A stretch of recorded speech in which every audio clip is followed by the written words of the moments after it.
Eu saúdo a todos com a paz do Senhor Jesus Cristo e aos irmãos que estão ligados conosco também via satélite. Nosso assunto, dons espirituais, no aspecto aqui agora abrangendo o segundo período, porque esse assunto já foi visto também no Principiantes. Apocalipse, ou melhor dizendo, 1 Coríntios 12:1, diz assim: acerca dos dons espirituais, não quero, irmãos, que sejais ignorantes. Ignorar significa desconhecer. Nesse assunto que nós vamos abordar, não podemos desconhecer a existência dos 9 dons espirituais no período do Velho Testamento. No próximo, pode passar. O conceito: o dom espiritual é uma manifestação do Espírito Santo para a edificação da igreja. Não é? A manifestação do Espírito Santo é dada a cada um para aquilo que for útil.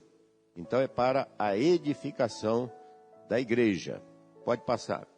A Bíblia, ela está dividida em 3 períodos. Isso aqui é muito importante para os irmãos entender isso aqui.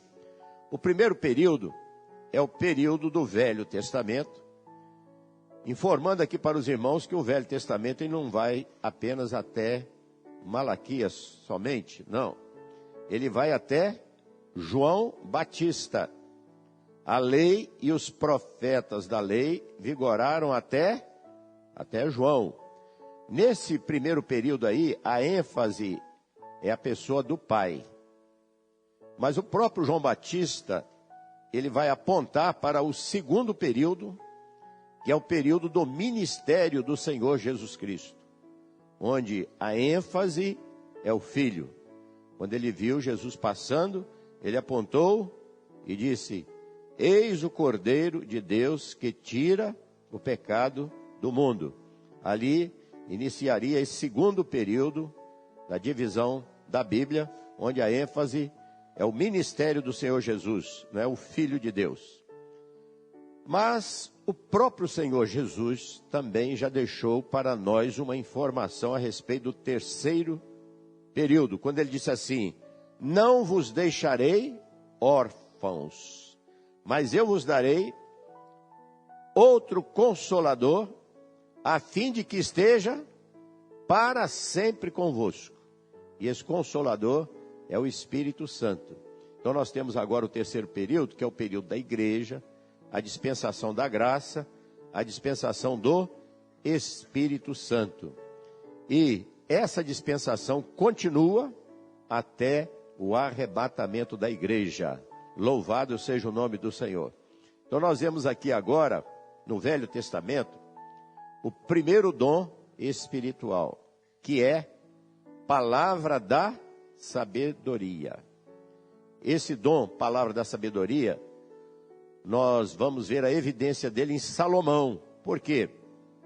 Foi isso que Salomão pediu ao Senhor. Ele pediu sabedoria para julgar o grande povo do Senhor.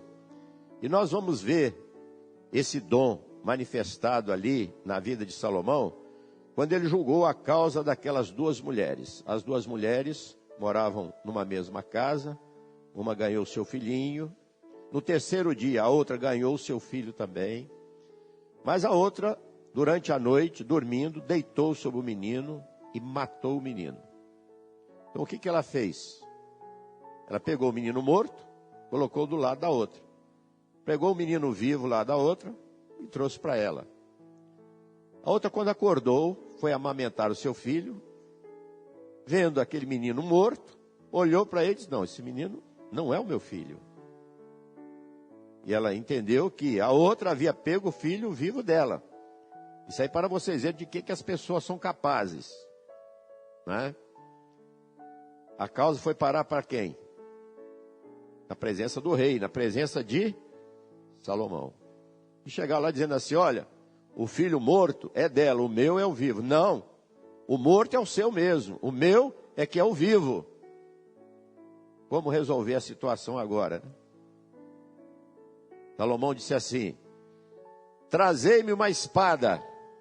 A espada é tipo aqui dentro está a palavra da sabedoria.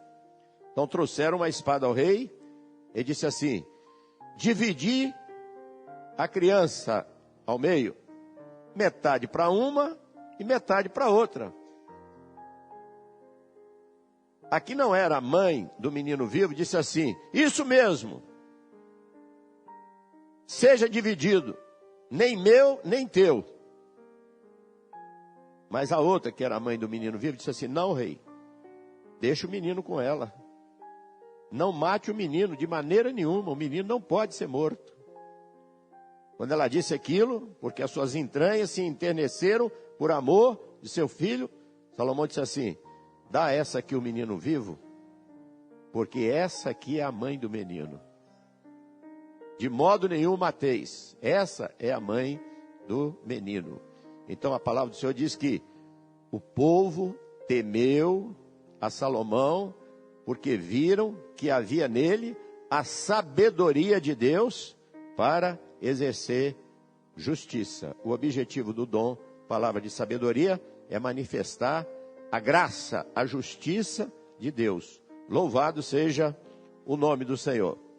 O dom de ciência, ele é muito abundante, não é? Abrangente mesmo no Velho Testamento. Então, Deus sempre usou o dom de ciência. Falou através do dom de ciência em sonhos, visões e revelações. Então nós observamos, por exemplo, sonhos na vida de José, sonhos que estão se cumprindo até hoje, que ele teve. Nós temos os sonhos de Nabucodonosor, também se cumprindo até hoje, no nosso meio, neste mundo. As visões de Isaías, Zacarias, entendido nas visões de Deus, a palavra diz isso. Ezequiel. Então, a palavra da ciência estava muito presente ali no Velho Testamento, né? Revelação, Daniel, muito usado em revelação. Samuel, também usado em revelações do Senhor. E nós vemos ali, de uma maneira maravilhosa, esse dom em todo o período do Velho Testamento. Pode passar o próximo, que é o terceiro dom, fé. Muitas vezes as pessoas confundem o que é fé. As pessoas pensam que fé é simplesmente crer, e não é. A palavra do Senhor mostra que fé é direção do Espírito Santo. O homem de fé, a mulher de fé, é aquele homem, aquela mulher que é dirigida pelo Espírito Santo. E nós vamos ver isso na vida de Abraão. Sai da tua terra, da tua parentela, não é?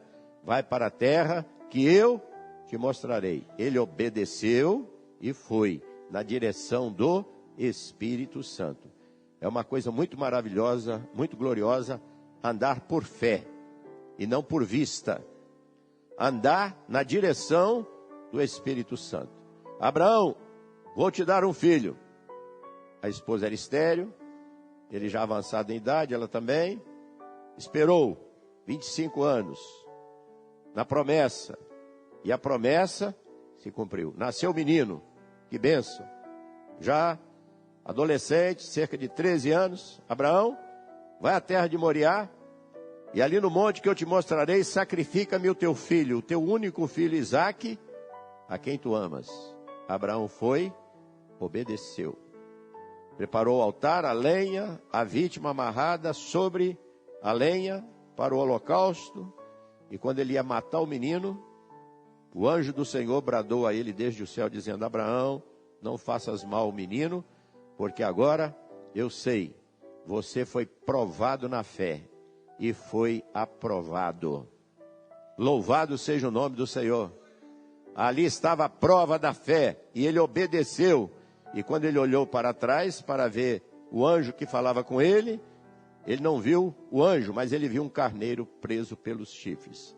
Ali ele vê a figura do Senhor Jesus, já com sua obra consumada. Ele não vê o cordeiro, mas ele vê o carneiro. Por que o carneiro? Porque o carneiro é aquele que gera vida no rebanho. E o Senhor Jesus gerou vida em nós. Que vida ele gerou em nós? Vida eterna, que é vida abundante. Então Abraão é exemplo de fé. Fé é direção do Espírito Santo. Nós temos várias curas, dom de curar. Então nós aprendemos lá no principiante que são dons de curar. Por quê? O Senhor cura da maneira como Ele quer curar. Numa interpretação de línguas, no momento de uma língua estranha falada, num cântico espiritual, no meio de um louvor, numa imposição de mãos, no meio a uma palavra profética.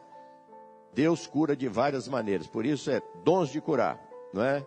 Nós temos o exemplo lá, Naamã, general famoso, porém ele era leproso. E ele recebeu o testemunho de uma menina que foi levada cativa lá para a Síria. E a menina disse assim, se ele fosse diante do profeta que está na terra de Israel, ele seria curado da sua lepra. O rei mandou uma carta para o rei de Israel, enviou Naamã lá. O rei de Israel ficou apavorado, pensou que aquilo era pretexto para a guerra, porque como que ele ia curar um leproso? E o rei de Israel rasgou as suas vestes, né? E ali, naquele momento, Eliseu ouviu aquilo e disse assim, por que rasgaste as tuas vestes? Mande ouvir a mim e saberás que há profeta em Israel. E Naamã foi para lá. Eliseu nem saiu para vê-lo. Era um general, um homem famoso, enviado pelo rei da Síria. Sabe por quê? Deus não faz acepção de pessoas. O pobre, o rico, não é? O culto, o inculto, são seres preciosos na presença do Senhor. O que importava para Naamã ali era a bênção da cura. E a bênção ela vem do Senhor. A bênção do Senhor enriquece, com ela não vem desgosto. Então, Eliseu mandou uma mensagem para ele. Vai, mergulha-te 7 vezes no Jordão, ficará curado.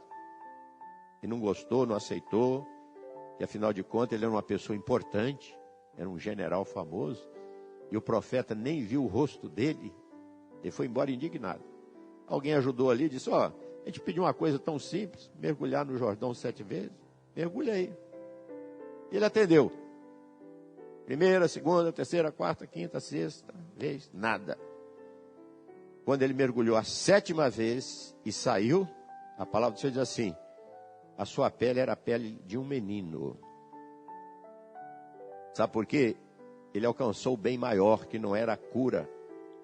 O objetivo da cura não é para essa vida aqui, é para revelar ao homem a outra vida, que é a vida eterna.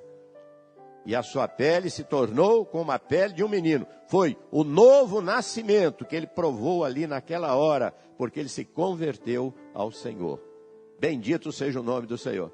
Então nós vemos ali maravilhas, nós temos maravilhas lá no Velho Testamento, né? Moisés, as 10 pragas lá no Egito, que maravilha gloriosa, né? Na saída do Egito, depois a passagem pelo Mar Vermelho. De que maneira eles passaram pelo Mar Vermelho? A pé enxuto, tendo as águas do Mar Vermelho como muro à sua direita e à sua esquerda, né? Ali estava uma maravilha. Houve até um fato aí, bem no início da obra, nós presenciamos isso, num cursinho aí, um professor disse assim, eu já li muita Bíblia, viu? Mas a Bíblia tem uns negócios que não dá para entender não. Aquele negócio daquela maravilha lá, de passar pelo Mar Vermelho, aquilo ali não é maravilha nenhum não. Porque aquilo ali é uma grande extensão de mar ali, na verdade é um lago muito grande, né? E tal, o camarada desfazendo tudo, né? E a água ali era rasinha, 50 centímetros de água. E uma serva lá, cheia do Espírito Santo, no meio da classe, disse assim, glória a Deus! Ele parou. Quem disse glória a Deus aí? Eu. Por que você está dizendo glória a Deus? Exército. Ali o povo, ali, ó, no meio daquele mar ali, chamado de mar, 50 centímetros de água. Eu não sabia, professor, que a maravilha foi tão grande assim. Mas como? O senhor matou o exército de Faraó, o cavalo e o cavaleiro afogado em meio metro d'água.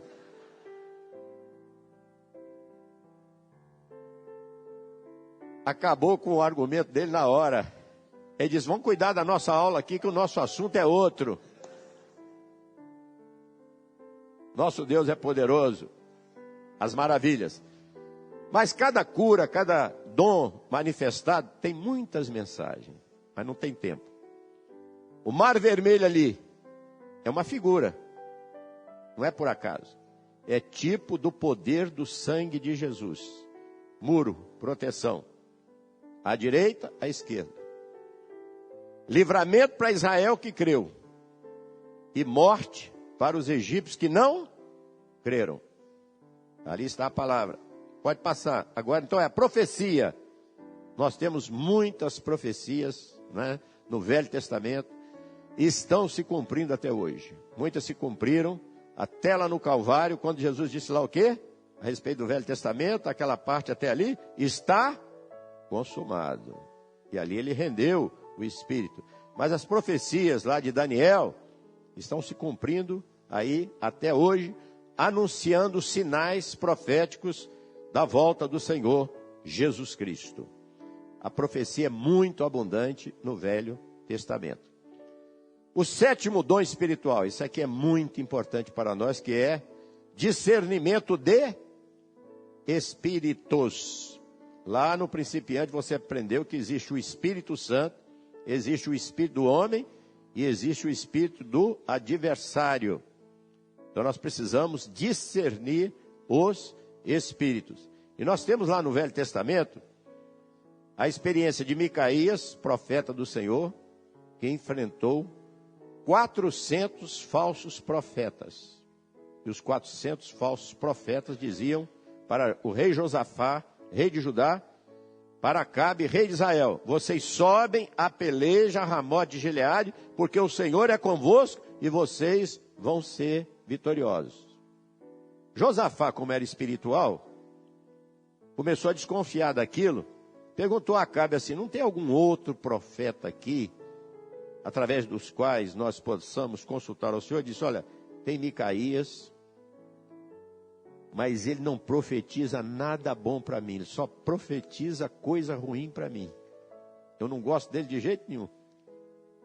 Porque todo mundo quer uma profeciazinha daquela, né? Boa, né? Tal. E ele queria isso também. Aí Jesus disse: não, manda chamar isso aí, vamos ouvir. Aí vem Micaías e os mensageiros disseram: ó, todos os profetas lá, falsos, né? Dizem a mesma coisa para o rei. Vê o que você vai fazer lá. Aí chegou lá, Acabe disse assim: Micaías, eu vou a peleja a Ramote de Gileade. E Micaías falou dele mesmo, né? Vai, porque o Senhor é contigo. Mas para provocar. Para a sentença sair da boca dele. Era sabedoria também. E o rei disse assim: quantas vezes eu já te disse para você falar comigo somente a verdade em nome do Senhor? Ah, você quer ouvir a verdade? Quero ouvir. Viu Israel, vi todo Israel disperso pelos montes, como ovelhas que não têm pastor.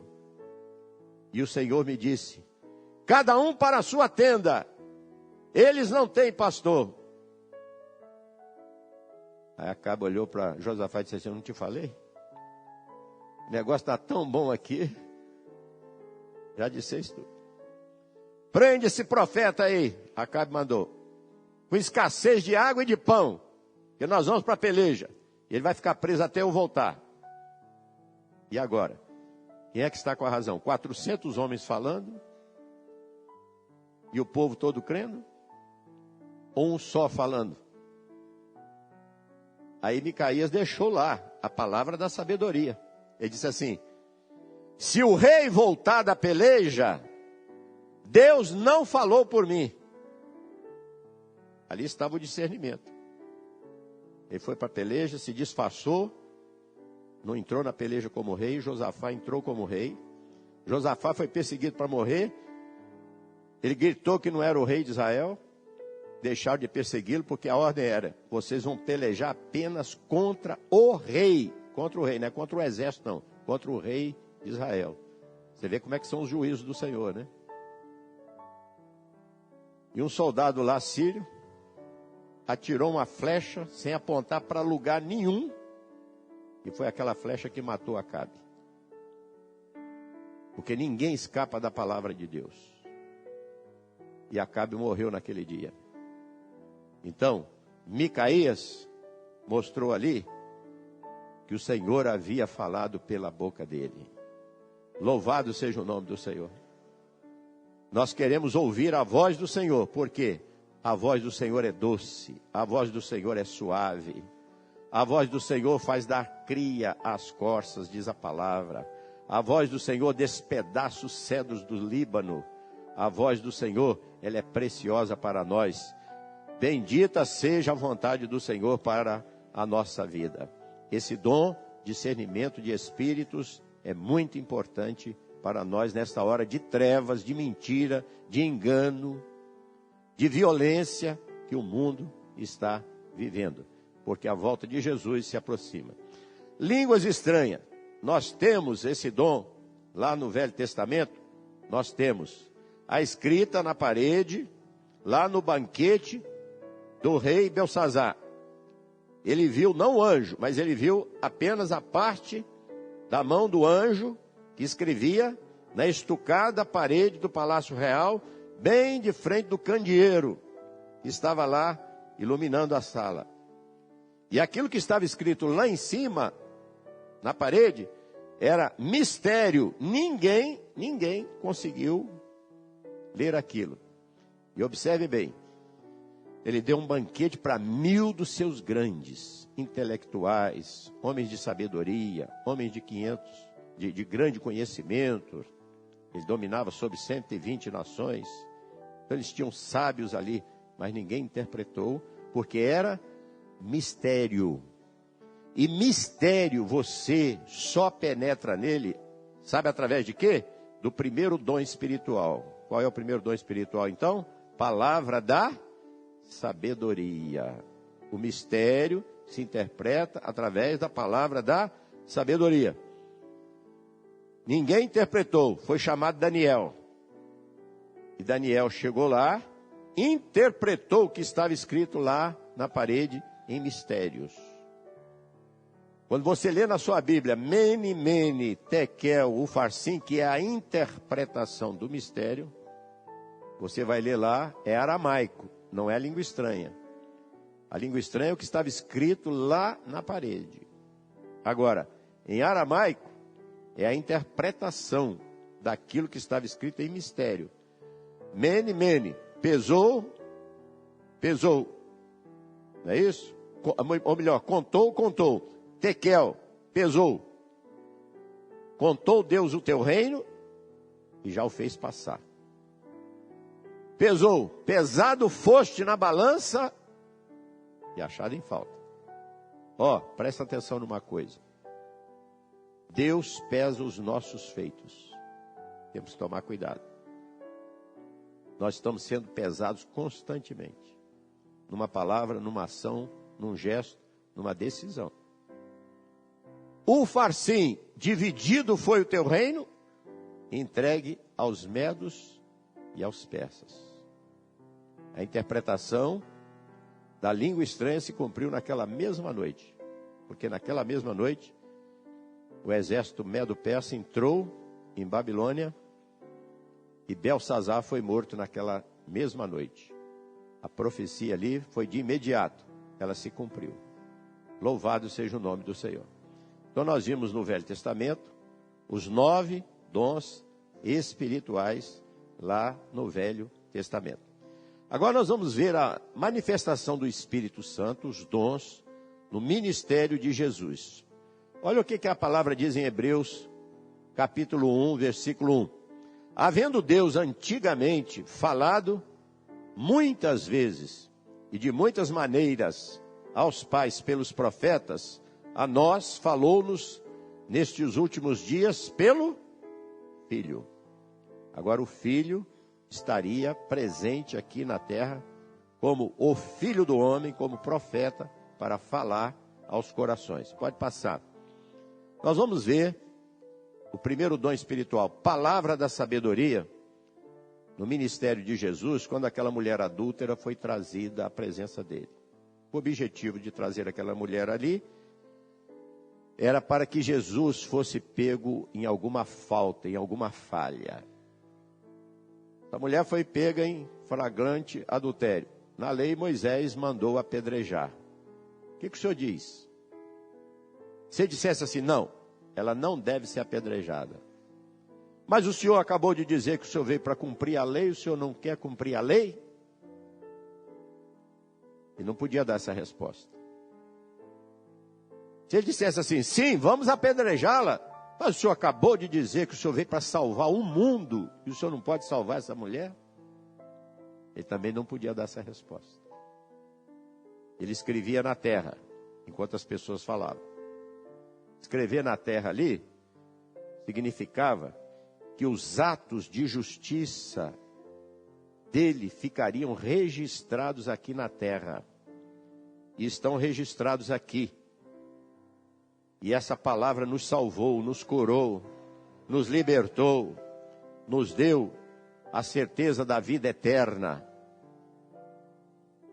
Ele se levanta, olha para aquela multidão com as pedras na mão e diz assim, aquele que dentre vós estiver sem pecado, seja o primeiro que lhe atire pedra.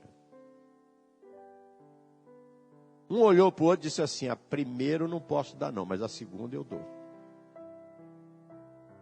E o outro também, eu também não posso dar a primeira não, eu vou dar a segunda. E como eles eram fariseus, a hipocrisia, cada um sabia da vida do outro. Se alguém ali atirar sua pedra, contou mentira, rapaz, quem não sabe o que você anda fazendo? As pedras foram só o quê? Caindo no chão, caindo. Cada um indo embora. Ficou quem?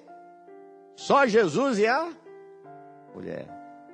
Que a salvação é pessoal, é individual. Eu não vim para julgar o mundo, eu vim para salvar o mundo. E ele disse para aquela mulher, mulher, onde estão aqueles teus acusadores? Ninguém te condenou? Eu também não te condeno. Vai e não peques mais. Aleluia ao nome do Senhor. Vai e não peques mais.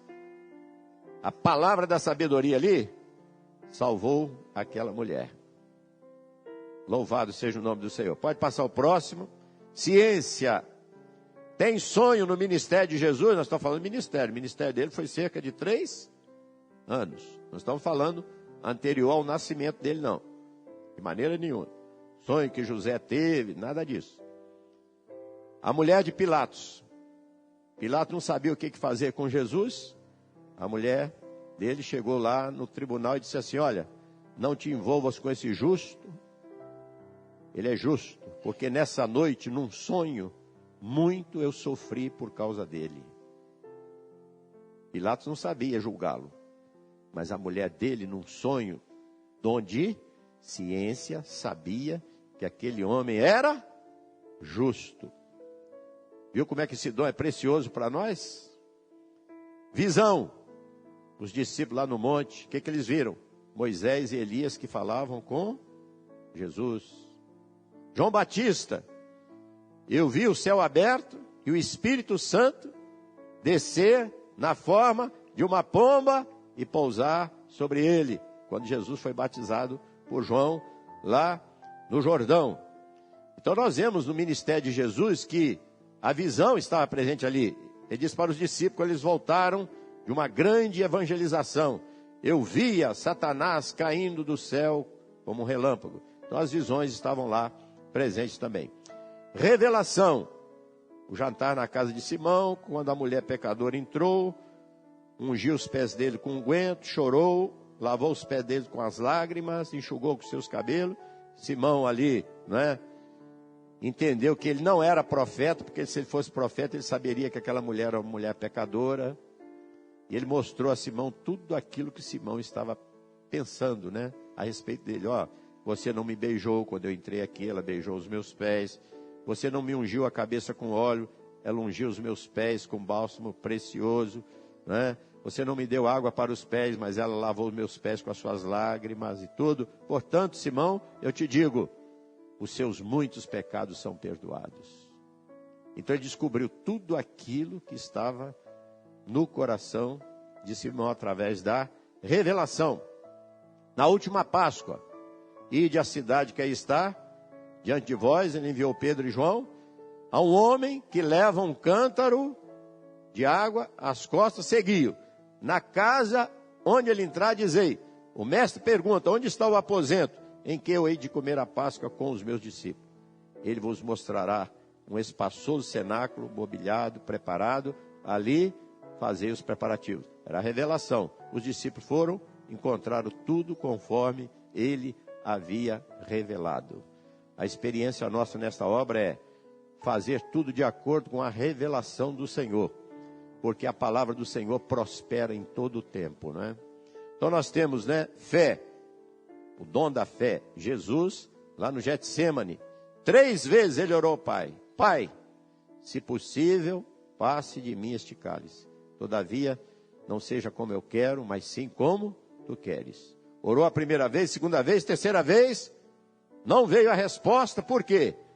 Ele já estava dirigido pelo Espírito Santo para ir ao Calvário. Ele sabia que aquela era a vontade do Pai. Então ele era dirigido pelo Espírito Santo. Meu Pai me mostrou tudo quanto eu devo fazer aqui. Direção do Espírito Santo. Meu Pai me deu o mandamento acerca do que eu devo dizer, acerca do que eu devo falar. Direção do Espírito Santo. Obediência à vontade do Pai. Cura. Dons de curar. Você tem várias curas no ministério de Jesus, né? E cada cura que Jesus operou, você tem uma mensagem. Porque o objetivo da cura é revelar a outra vida, que é a vida eterna. Por exemplo, o surdo mudo. Por que o surdo mudo? Porque aquele que não ouve a voz do Senhor, ele não tem nada para falar da parte do Senhor. Então, o surdo não falava, não ouvia, era mudo. Curado ali a sua surdez, ele ouvia perfeitamente e também falava perfeitamente.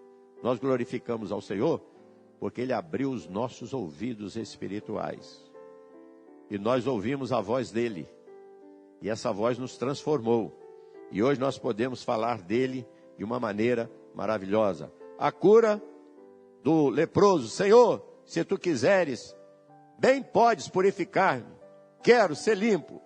Tocou nele e ele ficou imediatamente curado da sua lepra, né? A lepra é tipo do pecado. Ela tira do homem a insensibilidade. O homem fica insensível. Mas quando a mão de Jesus te toca, o pecado vai embora. A maldade vai embora. A mágoa vai embora. A tristeza vai embora. A amargura de espírito vai embora. O trauma vai embora. Quero ser limpo. E na mesma hora ele ficou purificado. Então nós vemos as curas no ministério de Jesus. Maravilhas. Nós temos as maravilhas no ministério de Jesus. A ressurreição é uma maravilha. A ressurreição de Lázaro. A ressurreição do filho da viúva de Naim. A ressurreição da filha de Jairo. Você tem a tempestade lá no mar. Os discípulos lá no meio do mar, não é? E ele estava no monte orando. E orou do entardecer até a terceira vigília. E é aquela que vai ali de meia-noite até as 3 da manhã. Por volta da 4ª vigília, já entrando na 4ª vigília, ele veio encontrar com seus discípulos perdidos lá no meio do mar, na tempestade. De que maneira ele veio? Andando sobre as águas. Louvado seja o nome do Senhor. E quando ele entrou no mar, no barco, ele disse: mar, aquieta-te. Vento, cessa. E tudo ficou uma calma só. E os discípulos agora impressionados. Mas que homem é este, que até o vento e o mar lhe obedecem? O Senhor vai te dar graça para você ser uma serva obediente. Para você ser um servo obediente, cheio do Espírito Santo. Porque uma operação de maravilhas Ele está fazendo na sua vida, de transformação para a glória do nome dEle. A profecia, muitas profecias Jesus entregou a respeito de Pedro.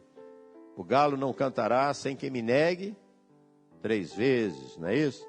Pedro, Pedro, Satanás te requereu para te peneirar como trigo. Eu roguei por ti, para que a tua fé não desfaleça, né? Profecia a respeito de Jerusalém. Ele viu Jerusalém, chegando em Jerusalém, chorou e disse assim: ah, se conheceras o dom de Deus e o que te é devido à salvação, mas isto hoje está oculto aos teus olhos. Dias virão em que apertarão cerco ao redor de ti, né? Serás abatido à espada e sereis dispersos por todas as nações. Era uma profecia, cumpriu-se 40 anos depois aquela profecia, e está cumprindo-se até hoje, porque Israel ainda tem lá a nação, mas o povo ainda está espalhado por toda a face da terra. A profecia vai se cumprir, eles vão tornar num tempo profético do Senhor. Então a profecia, ela é muito abundante no ministério de Jesus. Louvado seja o nome do Senhor. Vamos lá, o próximo, pode passar, discernimento de espíritos, né? Quem dizem os homens que eu sou? Uns dizem que tu és João Batista, Elias, Jeremias ou algum dos profetas. E vós, quem dizeis que eu sou? Pedro se levantou e disse: tu és o Filho, tu és o Cristo, o Filho do Deus vivo. Não foi carne, nem sangue quem te revelou isso, mas o meu Pai que está nos céus. Então ele ali teve o quê? Discernimento de espíritos. Era o Espírito Santo que estava falando através de Pedro. Daí a pouco ele disse: eu vou a Jerusalém, vou ser preso, julgado, condenado e morto, mas ao terceiro dia ressuscitarei. Pedro chamou e disse assim: de maneira nenhuma isso vai acontecer. O senhor não vai a Jerusalém, o senhor não vai ser preso, não vai ser julgado, nem condenado, nem morto. Quem é que estava falando? Quem é que estava falando? Não assustem não, era Satanás que estava falando através de Pedro. Vigia muito no que você fala. Vigia muito no que você fala. E às vezes você está falando pelo Espírito Santo, mas pode estar falando pelo adversário também. Como é que Jesus repreendeu o adversário ali? Para trás de mim, Satanás. Não cogita das coisas que são de Deus, mas somente das que são dos homens. Cuidado. É preciso o discernimento de espírito. Línguas estranhas. Nós sabemos que a língua estranha é um dom de edificação pessoal. Aquele que fala língua estranha, ele fala consigo mesmo e com Deus. Presta atenção. Jesus nunca falou em língua estranha. Ele nunca foi usado com esse dom. Porque esse dom é de edificação pessoal. Jesus não precisava de ser edificado. Ele estava sempre edificado. Tanto é que ele orou diante do túmulo de Lázaro lá, na hora da ressurreição de Lázaro, que como ele orou? Pai, graças eu te dou, porque tu me tens ouvido. Aliás, eu sei que tu sempre me ouves. Porque ele estava em comunhão constante com o Pai. Mas como você pode dizer que o dom de línguas estranhas estava presente no ministério do Senhor Jesus Cristo? Aí em Marcos, capítulo 16, ele diz assim: em meu nome falarão novas línguas. Então ele não foi usado com dom, mas menciona o dom. E os discípulos precisariam entender que haveria uma operação do Espírito Santo, que está aí até hoje, até a igreja ser arrebatada, os dons estarão funcionando, eles haveriam de falar em línguas estranhas. Aí você diz assim: se Jesus não falou em línguas estranhas, onde estava a interpretação? A interpretação do mistério, das parábolas, daquilo que ele falava e os discípulos não entendiam, ele explicava particularmente aos discípulos e esclarecia tudo aos discípulos. Então falava com eles particularmente. Então Jesus, que tinha o mistério, ele tinha também a interpretação do mistério. E o nome do Senhor então foi glorificado em tudo aquilo que ele ensinou. Louvado seja o nome do Senhor. Hoje, na vida da igreja, os 9 dons, eles estão distribuídos na vida da igreja. Não é dizer que uma pessoa, um servo, tem os 9 dons. Não existe isso, nunca existiu, não vai existir, não pode. Porque a igreja é corpo. Então o Senhor usa cada um de uma maneira diferente. Um é usado ali com a palavra da sabedoria, o outro é usado ali com o dom de ciência, o outro é usado ali com o dom da fé, o outro o Senhor usa, operou uma maravilha durante a mensagem, uma cura ele operou. Tantas coisas têm acontecido, né? A língua estranha, os mistérios falados, Deus operando nos corações. Numa igreja aí, um cidadão que veio do culto das trevas mesmo, servindo o adversário, se converteu durante uma língua estranha que foi falada. E durante aquela língua estranha que foi falada, Deus desvendou todos os mistérios da vida dele. Ele disse assim: olha, vocês que são meus amigos há 20 anos, que me convidaram para vir aqui, não sabem de nada do que foi falado. Ele disse assim, ele não sabia o que era, né? Língua estranha, que foi falado naquele dialeto aí, viu? Aquele dialeto falou tudo da minha vida. O Senhor deu a ele a interpretação do mistério. Então a língua estranha é um sinal também para o incrédulo. Louvado seja o nome do Senhor. Agora a interpretação das línguas, a profecia, ela é para a igreja. Então o Senhor está presente conosco. Vamos cantar o louvor?